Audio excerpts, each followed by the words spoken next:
amazing experiment in racial integration.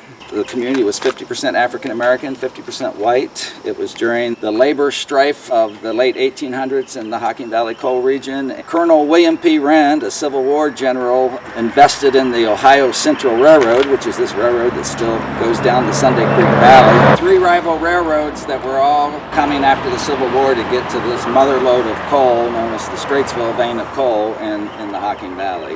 Ohio Central Railroad that really created this town got delayed in 1873 because of the big hillside that creates, I guess, is the watershed changer here, but north at the town of Moxahala, and they went bankrupt building a tunnel through the hill to build the railroad. So the railroad stopped in 1873 and didn't resume, the construction didn't resume until 1880 when a guy by the name of Erastus Corning put up the money to get things going again. When they got through the hillside just north of here and into the Sunday Creek Valley, the first mining town they created was Renville, and then Corning, and then on down the valley to into Athens County. Rand was different than most of the coal operators. He believed in not only recruiting folks from Central and Eastern Europe and African Americans out of the South to work in these mines, but different than a lot of the operators, he believed in paying them equally, and he was one of the more fair operators in the area. He instituted changes at his mines here that became standards in the industry and part of the labor movement. They let workers weigh the coal so it would be fairly weighed, because the mines were known for cheating with their scales on what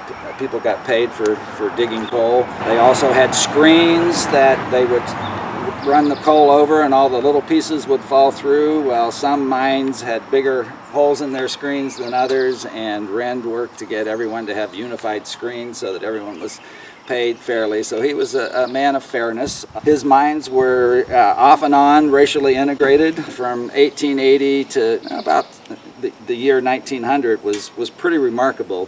And the big stories we tell, and we have a marker up here by the town hall that tells about these stories, are that some amazing gentlemen arrived here to work in the coal operation, and one was Adam Clayton Powell Sr., famous people in the 1900s. Adam came here as a young miner in the 1880s, and this church was having a revival, and in his autobiography he talks about being a womanizer, gambler, drunk, and near murderer.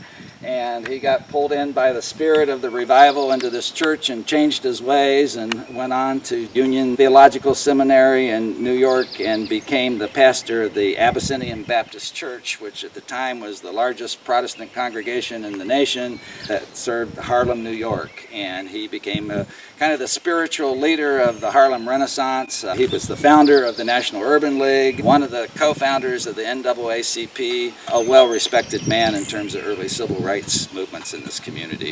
His son, Adam Clayton Powell Jr., was elected to Congress in the 1950s and 60s and was expelled from Congress for some shady deals he made and bribes he took, I think. Got pictures of him on the cover of Time magazine. When I was a young kid in the 1960s, I remember Adam Clayton Powell being a very controversial figure. But Adam Sr. got his start in this church. The main street down Harlem, New York is Adam Clayton Powell Way. Another gentleman that came here was Dr. Isaiah Tuppence. Rand hired him as his mine doctor. Tuppence had just finished his degree at the Columbus Medical College, and that made him the first African American in the state of Ohio to ever become a medical doctor. So he came here, was not only the medical doctor, but he was elected mayor of the community in 1888, I believe, and that made him the first African-American mayor elected in the northern United States, and only the second African-American mayor elected anywhere in the United States. He wrote lots of letters to the African-American newspapers in Cleveland and Columbus, and so we have a lot of his writings. He was very active in the Republican Party, the favored party among people of color because of Lincoln's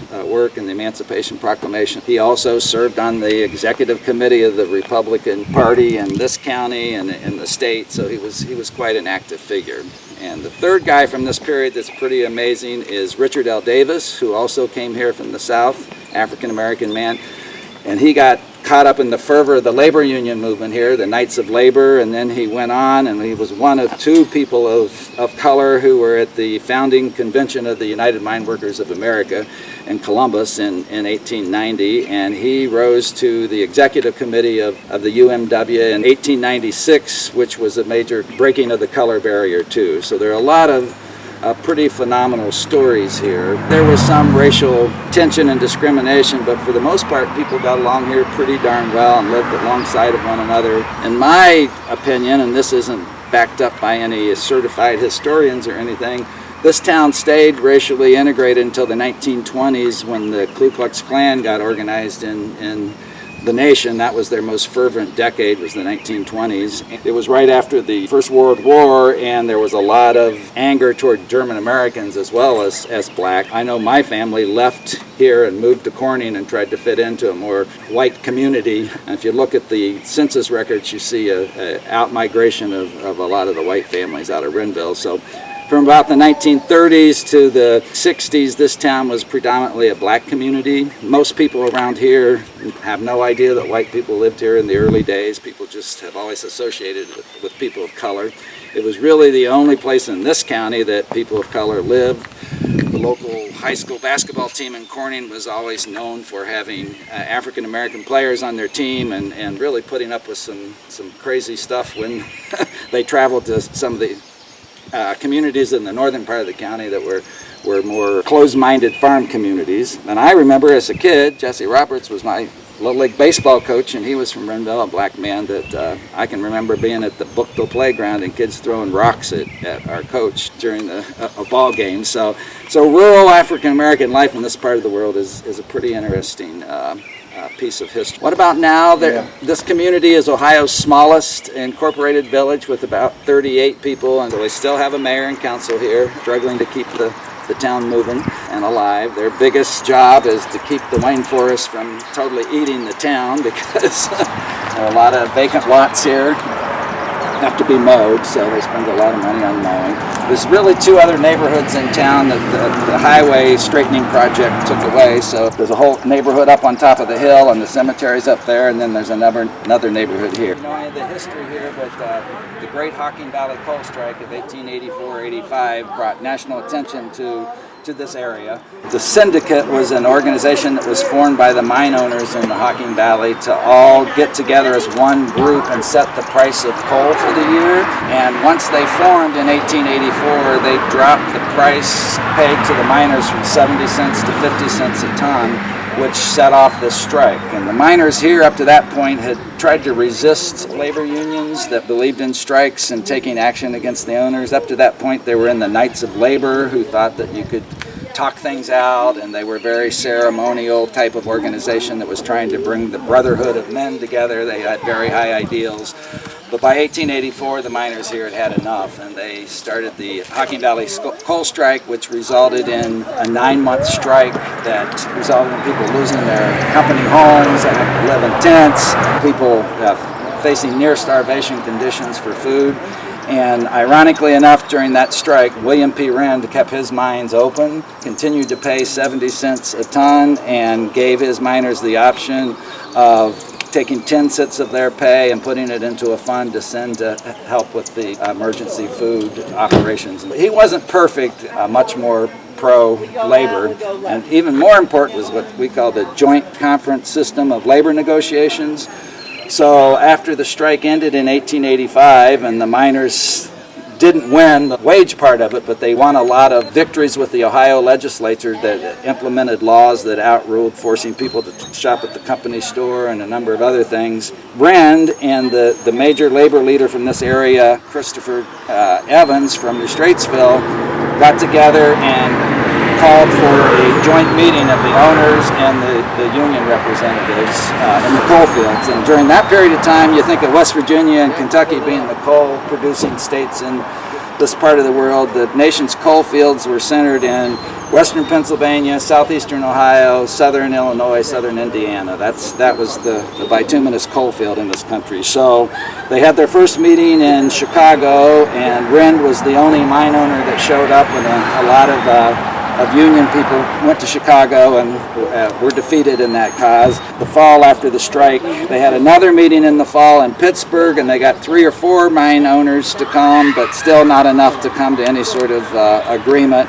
And then the following year in Columbus, they had enough mine owners there, and they came to what's known as the first ever jointly negotiated interstate labor contract in the United States, where the price of coal was set for the coal-producing states in the nation. And so Rand, the owner, and Chris Evans, the union leader from New Straitsville, right here out of the Little Cities of Black Diamonds, Hocking Valley region, really made history. Richard L. Davis was self-educated, but he wrote letters every week to the United Mine Workers Journal and to the National Labor Journal. And so we have this wonderful record of his opinions, which were seen as quite radical in the day, of integrating the workers of this country and really making the case that all workers were slaves.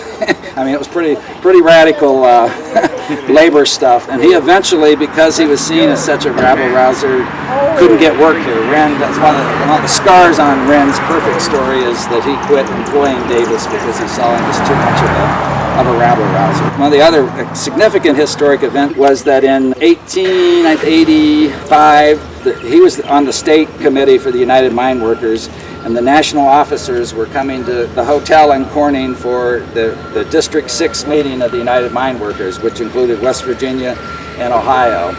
So when they got there, the West Virginia miners were offended by having to sit at the same table in the same room with black miners, complained to the hotel owner, and the hotel owner asked Richard L. Davis to leave. Instead, the entire Ohio delegation and the national officers walked out, and the hotel in Corning was fined, first fine ever in state history for disobeying the anti-discrimination, which required that all establishments in Ohio serve people of color. So he won that battle, the hotel was fined, and then he filed a civil suit in Perry County Court, and his local peers in Perry County decided he wasn't to be awarded any damages for the wrong. But another little piece of Ohio history. What we've noticed here, and this is the story of the Sunday Creek and Monday Creek valleys, is that these towns were made up of immigrant folks without a lot of political power. They were seen as just as immigrants are seen today, coming in and taking away jobs and fouling the civil life of the proper communities. Towns like Athens and New Lexington and Logan and McConnellsville, they were making a lot of money off the coal mines. Wealth was growing as communities, but they really resented the people who were the workers here. What we've noticed as we started to try to understand our story here over the past 20 or so years is that our story's never been told from our perspective. It's always told from outside perspectives. And so we've had to go other places to find out what went on here, and then we've been trying to piece this story together from our perspective. It's a place of rich history, recovering natural environments, the state's only national forest, trying to find a more positive future for ourselves than being just seen as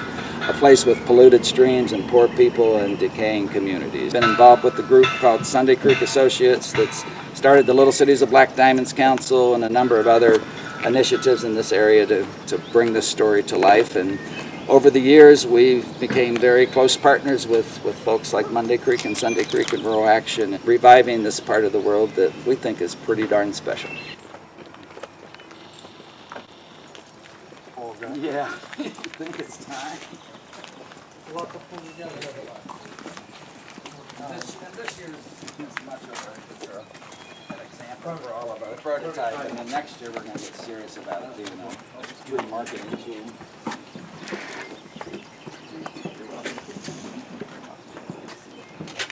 Are you an architect?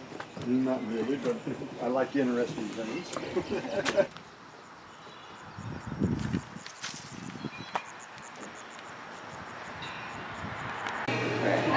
Oh my God, John, I forgot. Was it 12 years ago? Render Arts was founded. We are a day hab for individuals with developmental disabilities. We service Southeast Ohio. We have people from New Legs, Somerset Junction, Perry County. A couple Morgan County people that come up sometimes.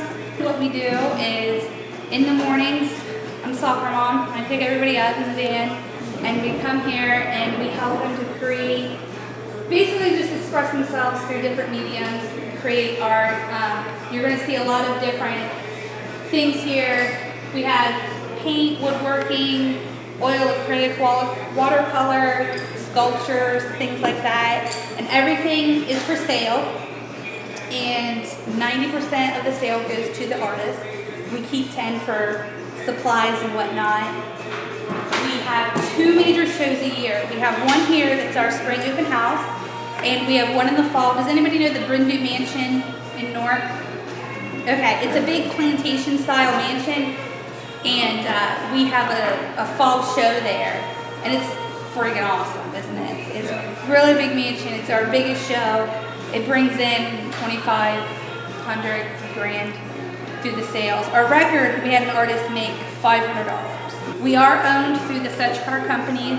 They're a service provider, and they're based out of Athens County, but we have a branch in New Lex that we work out of. We were a part of another agency as a non-profit. We are switched to for-profit now.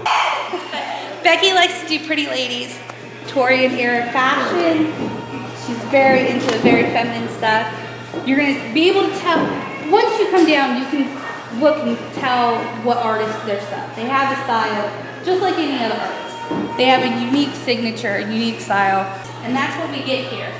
It's usually not created as something, completely original, but their own take on it. And that's awesome. Our artist who did this it's called bug splatter with the yellow and white. He's actually legally blind and deaf. So he can see shapes, he can see colors, he can feel patterns, and this is kind of what he does. So we have a very wide range of Yes! We have t-shirts for sale that we had one of ours designed the front of it.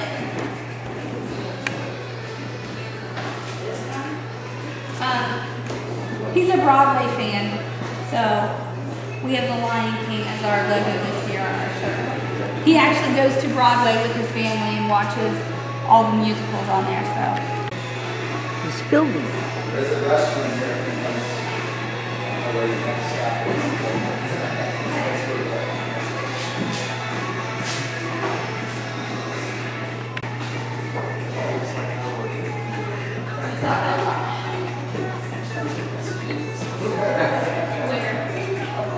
Yes, it is.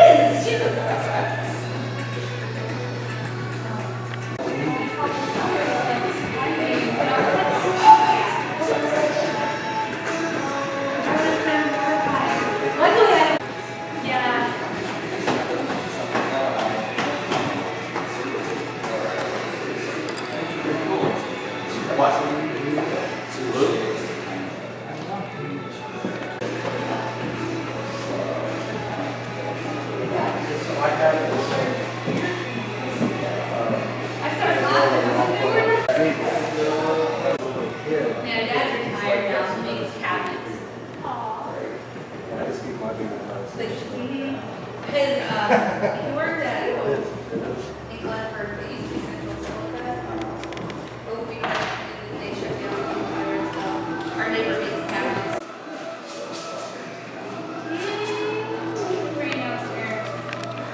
You might be interested in knowing that Sunday Creek fills up this basement every couple of years. Oh yeah, that's fun. We came in one day and there was like literally 2 foot of water in our basement. And you guys can go down there. Our basement's full. We work down there. We do framing, woodworking, oil painting. We use every inch of the basement, and it was all flooded. That happens every few years. It was disgusting. Yeah, right there. The smell. It's off limits. The fellas work down here with me. I frame the stuff down here, and we do some woodworking. And this is Ronnie's over here, his space. You want that? This is an old painting, buddy. 1973.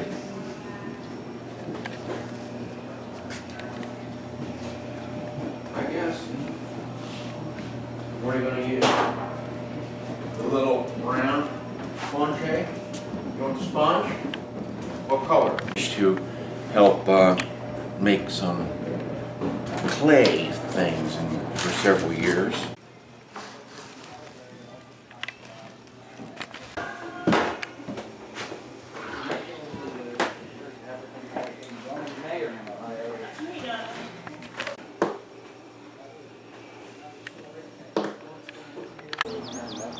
Their mom just passed away, but in that little white house there, his brother still lives there.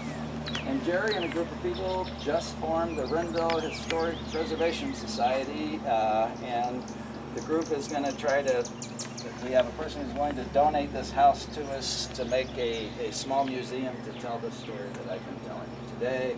And the folks at the Renville Artwork are probably going to be the daily host out of it. And his students over the last few years have saved the house and boarded it up and painted the windows. And here could be a nice stop along Route 13 to learn about history, see some art, and be a destination for visitors. So, Steps. 110 steps go up to the Renville school site. A racially integrated school operated here from the 1880s until 1960. Up there? Up on the hill, yeah. And actually, if you walk up those steps, or you can drive around, go down to the next road and drive up there, it's pretty interesting. Some of the walls are still standing. You can see chalkboards up on a couple of the walls. It's kind of an interesting. You'd probably be trespassing, but it's an out-of-town owner from Cleveland or something that's probably hadn't been here in 20 years or something that owns the actual property. So, yeah. Check that out. Yeah, right, yeah.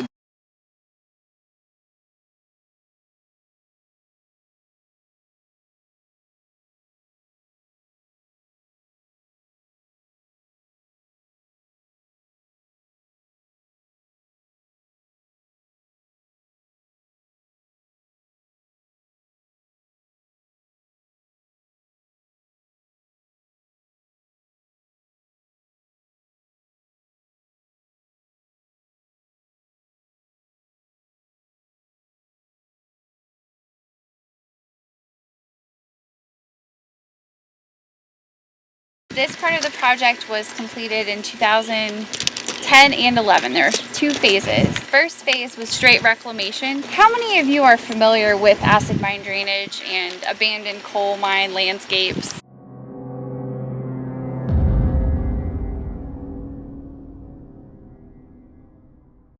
This region was heavily mined late 1800s to early 1900s as far as underground mines. Subsequently, a lot of the areas that were deep mined were then gone, and we went back to those, and they were actually strip mined as well by companies in 1940s through 70s in this particular region. So some of these areas have been mined twice over. That brought a lot of really unnatural landscapes. Anything that was mined before 1977 was not regulated by any sort of reclamation law. So there wasn't an overarching state or national law that required coal operators to reclaim land after they mined it. As soon as you got as much coal out as you wanted, you could be on your way to the next spot. You didn't have to do anything to the land.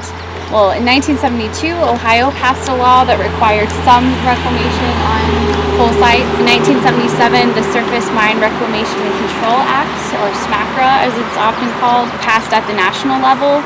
That's the law that the coal operators are still governed by today. That SMCRA law also created the Office of Surface Mining and the mechanism for having coal operators pay severance tax on every ton of coal that's mined today, and that money goes into a fund that's then distributed to states that had coal mining before 1977 so that abandoned coal mining sites can be reclaimed. So a lot of the funding that we use for our work in Sunday Creek and in Monday Creek, reclaiming these abandoned coal mine sites, that's where a lot of that funding comes, that money that's being collected from current coal operators and put into a trust fund that's then distributed. We do have an active coal mine in Sunday Creek in the Watershed. You drove past it, I'm not sure if you noticed the signs for Buckingham. Between Gloucester and Corning, there's an active coal mine. They're mining 2 different underground mines, the 6th and the 7th seam of coal, but they are regulated by EPA for any water that they discharge off of their site. So we're not dealing with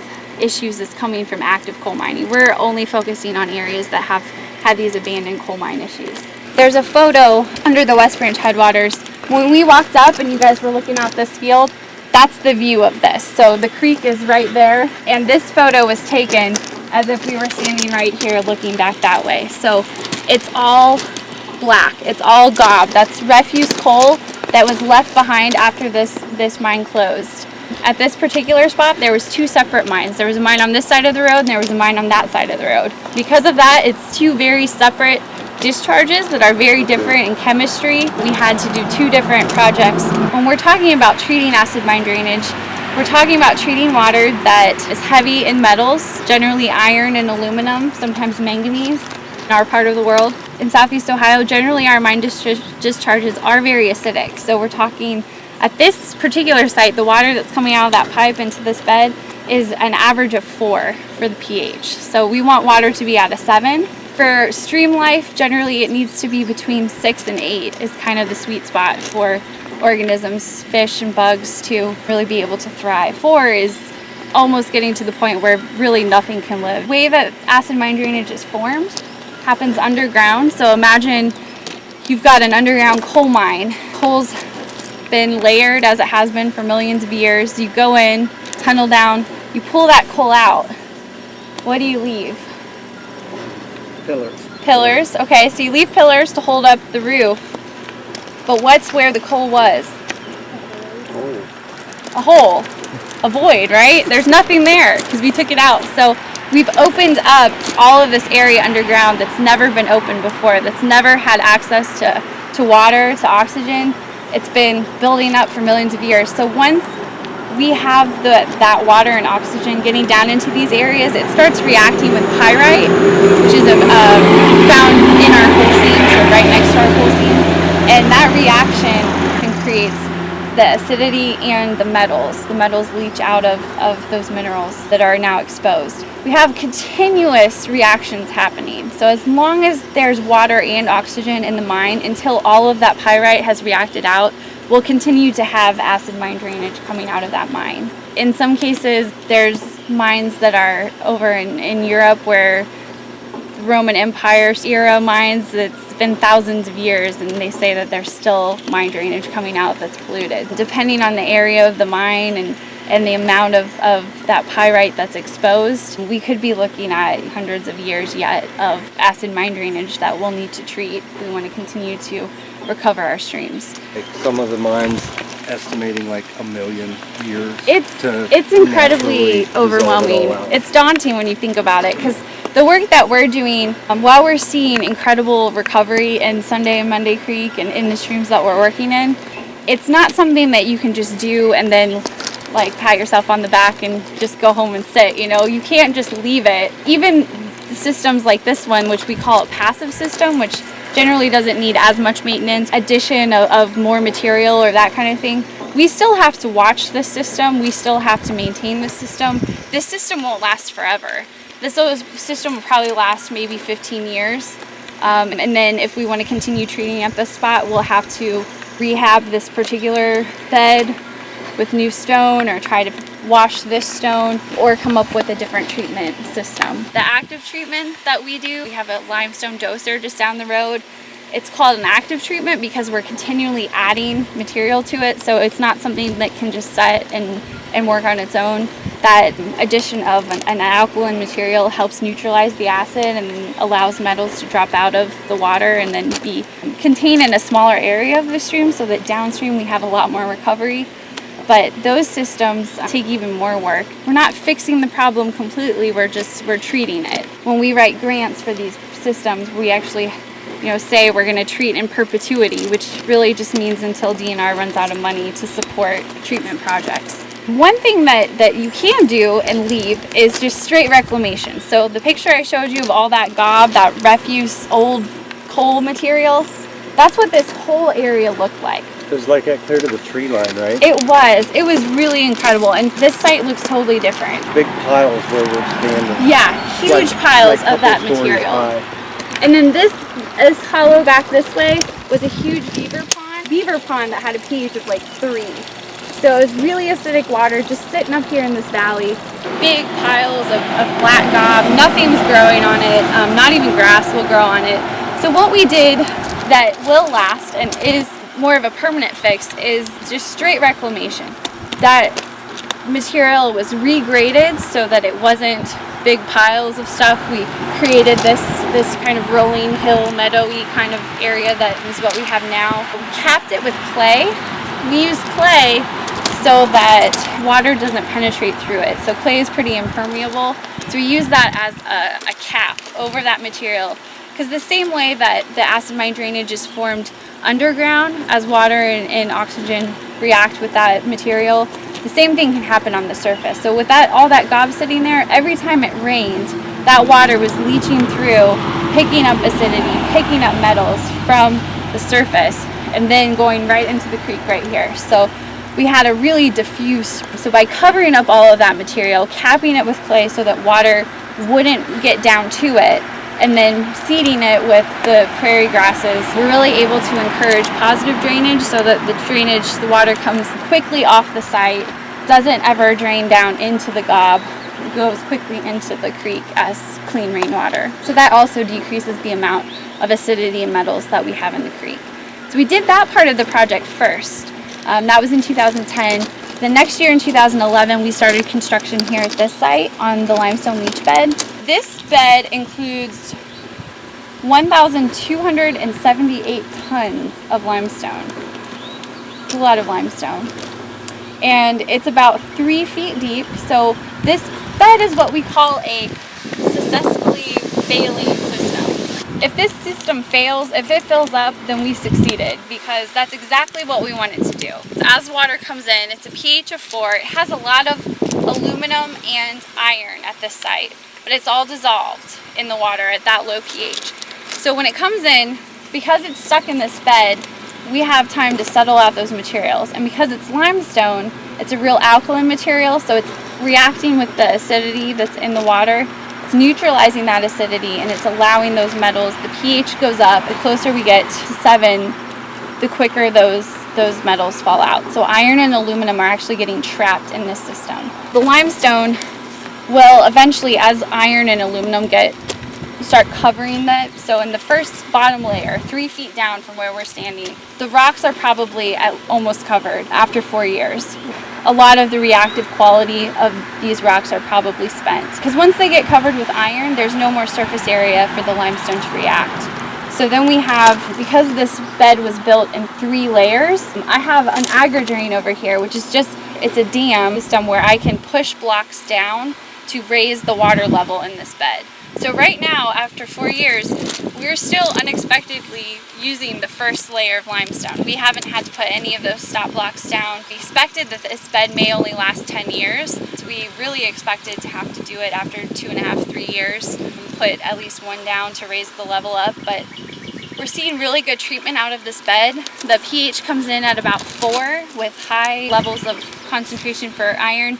And this site actually has a fair bit of aluminum, which can be really toxic to fish and bugs. So we really wanted to make sure we captured all of that before it went into the creek.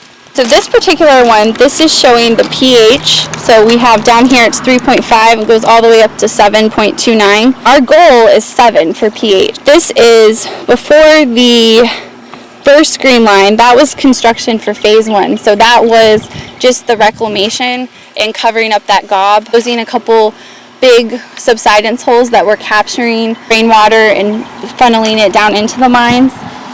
So that we see a little bit of a bump in pH after that first construction, but then the second line of construction is when we did phase 2, so when we actually built this limestone bed and started passively treating the AMD.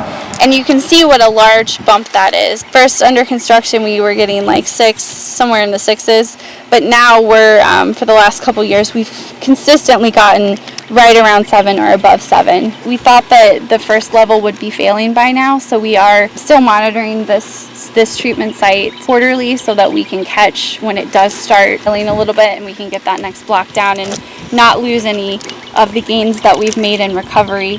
The untreated water is still, every time we're out here measuring it, it's somewhere between 3 and 4.5. So still really low pH, but we're getting almost 7 at the outlet. From 50 to 160 milligrams per liter of alkalinity is being added to the stream every day.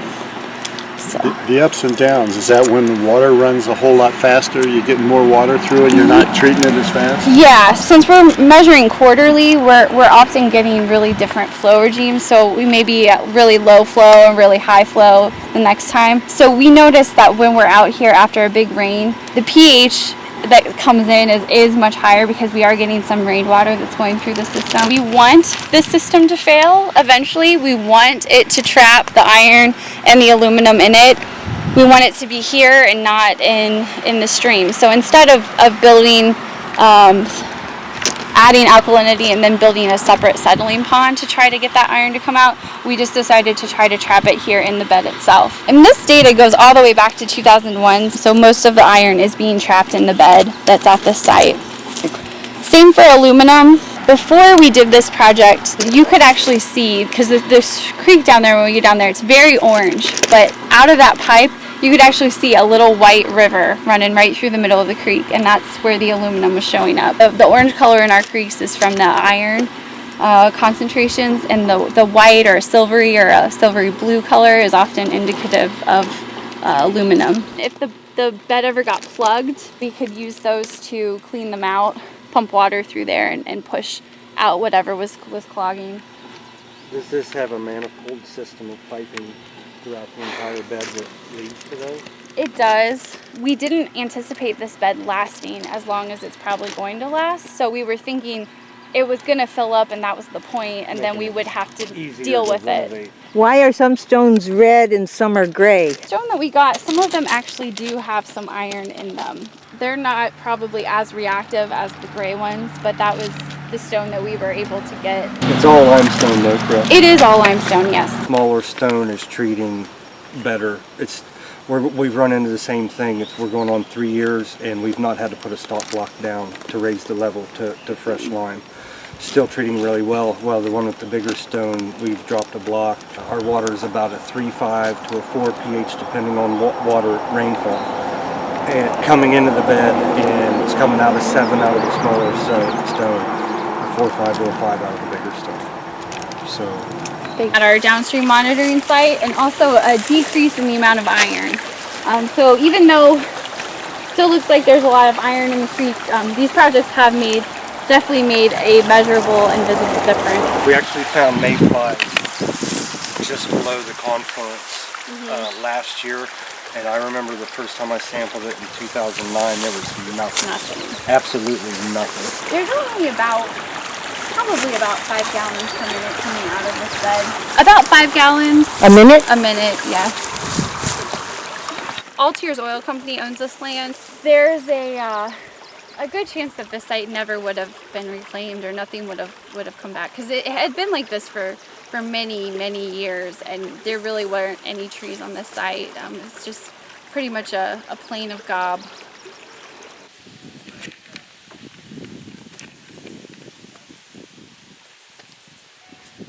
Active oil well.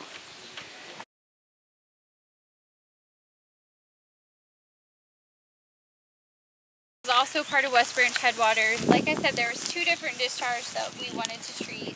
So while that one across the road is typically pH 3.5 to 4, high amount of aluminum, iron, the mine discharge that's coming from this side of the road, the mine discharge is actually coming right down the road. There's a culvert under the road where about half of it still goes directly into the creek. We have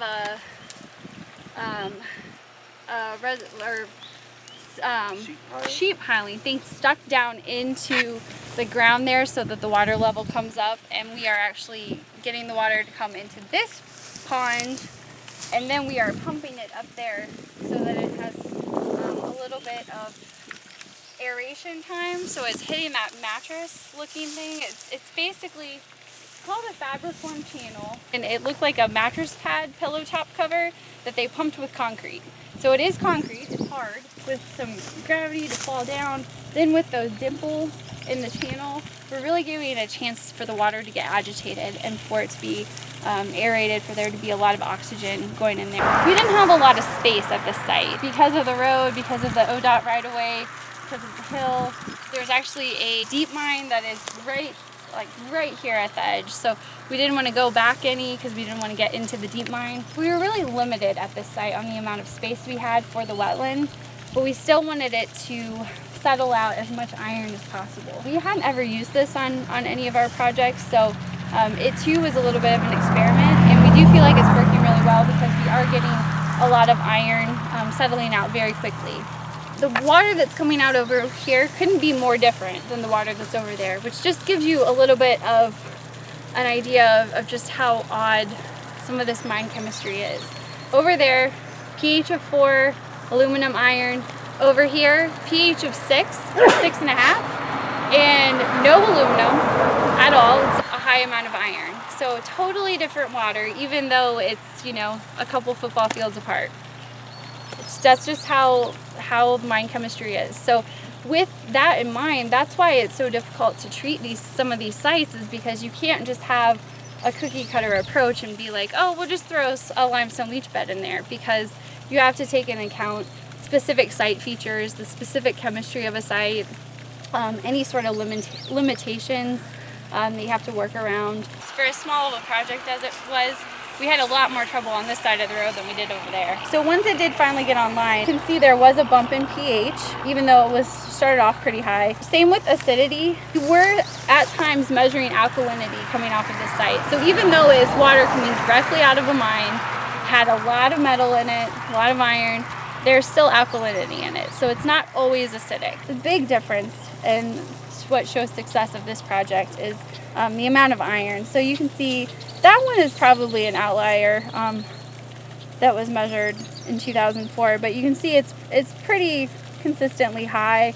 And then once we constructed the wetland, it started dropping, and now we have a very low amount of iron that's coming out. And the outlet to this project, water's coming in on this corner, and it's exiting on the diagonal. The idea for both of these systems, because both the wetland and limestone leach bed are acting as settling ponds, we want the water to have as much retention time as possible. So like for this wetland, we estimate that the water's in here for about 6 to 8 hours. There are some big baffles that go all the way across.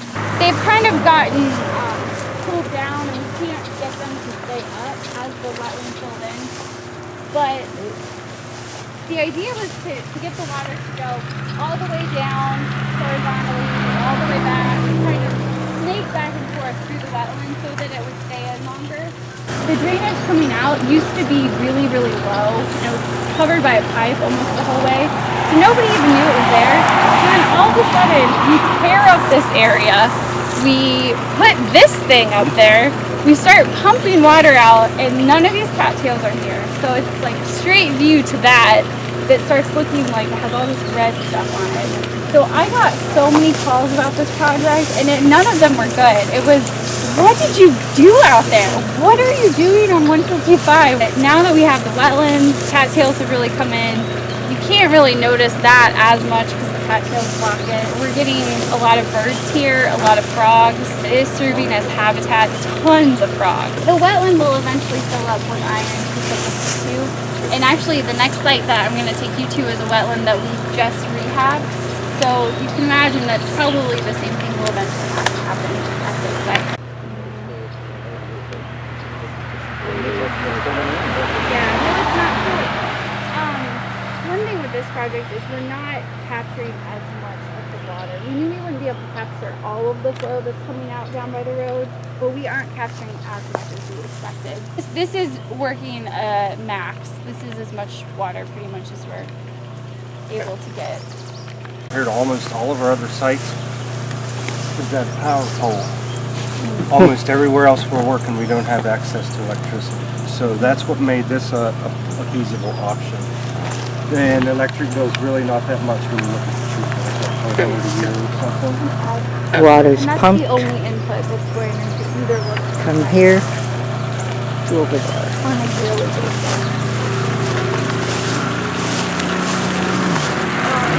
I did have this. It doesn't really show anything. So this is the Drake's Wetland Enhancement Project. This is our most recently completed project. It finished up this past fall. This is what it used to look like. You see a lot of the iron in that photo. And that was a constructed wetland originally, correct? Yeah, this is another view from the road of how it used to look. When we dug up all of this wetland, and then it looks like this right now, why I get phone calls and questions of, why did you mess up that pond? Is we're actually trying to enhance this wetland because, as Tim just said, this was a constructed wetland. DNR constructed this wetland in the late 80s. It was intended as an AMD treatment wetland, and it was actually built as a penalty project on an operating coal operator. So they had some sort of penalty. They had to, instead of just paying a fine, they said, well, you could do this project down, in the watershed. So that's how this project was originally constructed. So this was not a natural wetland. It's always been an AMD treatment site. This looks like a fairly nice wetland, right? But it's more like a pond. That's what everyone around here calls it, the pond. I said we were doing a project at the Drake's Wetland, and they're like, I don't know where that is. It's right on the road at the corner. Oh, you mean the big pond? Yep, the pond. So now I call it the Drake's Pond. In some places, this wetland ended up being about 6 feet deep. Once you get that deep, you're losing a lot of the benefit for the AMD treatment. You're not getting the types of reactions that you want. You're not necessarily getting the types of vegetation that you want. In addition to the deep spots, there still are 3 cells. The first cell was essentially a pond. The second cell, water was totally bypassing. And then the third cell was sort of functioning. But what we wanted to do was to try to bring this back to its functioning purpose, to get it to treat AMD. You can see a lot of the orange before we did this project was concentrated right there along the road. So it's actually seeping out from the road cut. That's where most of the AMD is coming in.